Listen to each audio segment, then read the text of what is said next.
Hi, welcome to Fox Token Games. I'm Talon, and this was a requested video from the one and only Smithy. I hope this video gives you what you're looking for and more. So first, let's go ahead and talk about the effects of size. Having a large character gives you a few unique bonuses and drawbacks to consider while you play. We touched upon these lightly in my tutorial video, but let's go ahead and take a deeper look at what larger figures can offer. First, let's talk about the differences between giants and colossals. Colossals are one size larger than giant characters. This means a colossal can break away from a giant character easier, and they automatically break away from standard characters. Colossals can also draw line of fire over giants, but note that line of fire can always go both ways.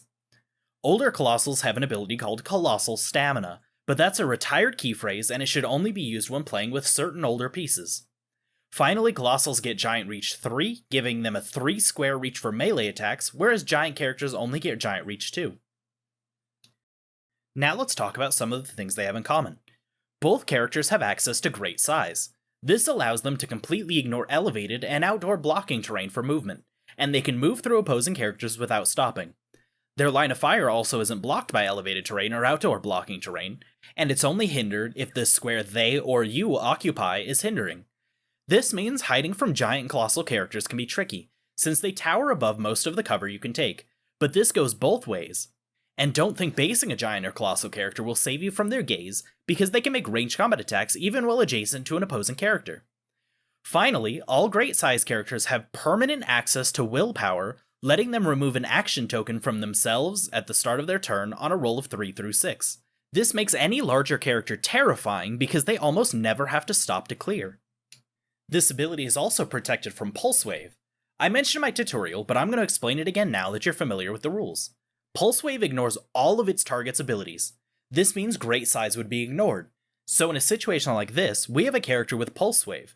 The Pulse Wave character can target the character with great size ignoring elevation, but since Pulse Wave ignores all abilities, this would mean that this great size ability would be ignored, meaning the giant character would shrink and no longer be targetable. This is why this ability has protected Pulse Wave. One scary thing giant characters can do is they can carry smaller characters. So any giant can effectively carry around a normal size character and use them like a fashion accessory. In this example, Kid Loki can be given power actions to let an adjacent destroyer move and attack. When the destroyer moves, he can carry Loki, attack, and then take his normal action for the turn and attack again. Then next turn, go ahead and roll for Loki's leadership and the destroyer's willpower, and remove all of his action tokens and do it all again. Combos like this can be scary, so always try to attack the smaller character. In this case, if you manage to take out Kid Loki, then all of a sudden the destroyer can't move and attack anymore. The last thing I want to mention is how Giant Reach can synergize with other powers. Basically with Giant Reach, instead of choosing one or more adjacent characters to perform a close attack on, you can instead target the same amount of characters from X squares away, where X is the number of your Giant Reach. This synergizes with all close combat powers, including Quake. Let's take a look at an example. Since Hydra Stomper's special power grants him Quake, and he's a giant, he can target all opposing characters within 2 squares for 2 damage each. And this synergizes with Exploit Weakness, making all of that damage penetrating. So keep an eye out for what close combat abilities your giant and colossal characters have. Here's a fun what-if scenario for Hydra Stomper. Hydra Stomper rolls for Breakaway to do a charge, and since he's a giant, he just needs a 3 through 6. He succeeds, and moves through 4 opposing characters and quakes at the end. His special quake allows him to attack everyone he moved through as well. If he rolls a crit hit, all of that damage is increased by 1, meaning he can deal an insane amount of penetrating damage in one single turn. This piece can absolutely take down swarm armies. Good thing I can field a team of them on their own. Now let's talk about multi-base characters. A lot of times, these characters tend to be giant or colossal, so it was important that we know how these characters function before continuing. Multi-base characters come in 3 flavors, 1x2, also called peanut bases, 2x2, and 3x6. Knowing how to move each of these characters can be a little awkward when you first start. For each of these characters, when you move them, you're going to select a single square of their base and move that. Once the movement is done, you can place them back on the map, choosing their orientation. Peanut bases can be diagonal, but any other multi-base piece must be oriented either vertical or horizontal, not diagonally. You also have to make sure that none of their squares moved further than their movement allows. For instance, if Ghost Rider moves his full 11 movement from his first square, I couldn't rotate him around so his back square moved further. Multi-base characters can also be placed on different levels of elevation, provided that they're giant, colossal, or can fly. However, they still cannot occupy squares containing blocking terrain or other characters. When drawing a line of fire to a multi-base character, you can choose which square you're going to draw a line of fire from, ignoring the rest of the figure. This can be helpful to avoid targeting a square that would be hindered. For instance, in this situation, the front two squares of Black Lantern Anti-Monitor's base are hindered, but you can choose to target one of the back two squares. Since he has great size, these squares aren't hindered. Finally, any two characters on opposite diagonals of a peanut-based character are not considered adjacent, as the peanut-based character is in the middle. A multi-base character might also come with multiple dials.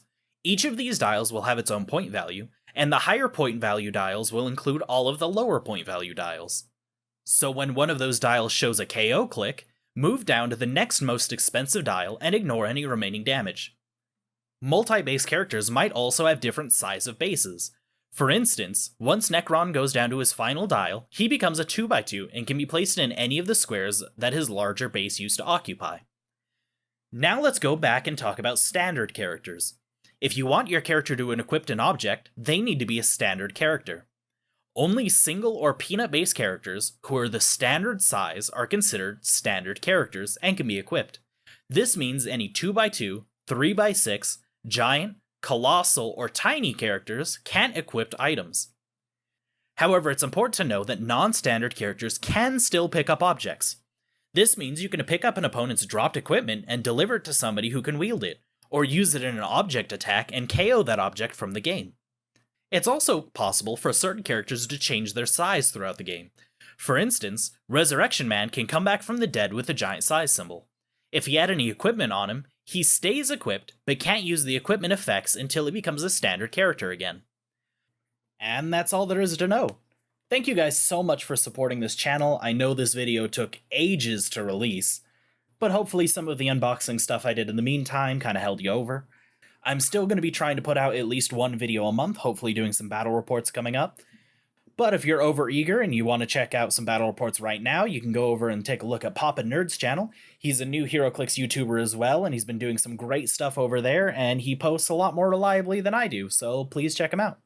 Other than that, have a great day, guys, and I'll see you guys next time.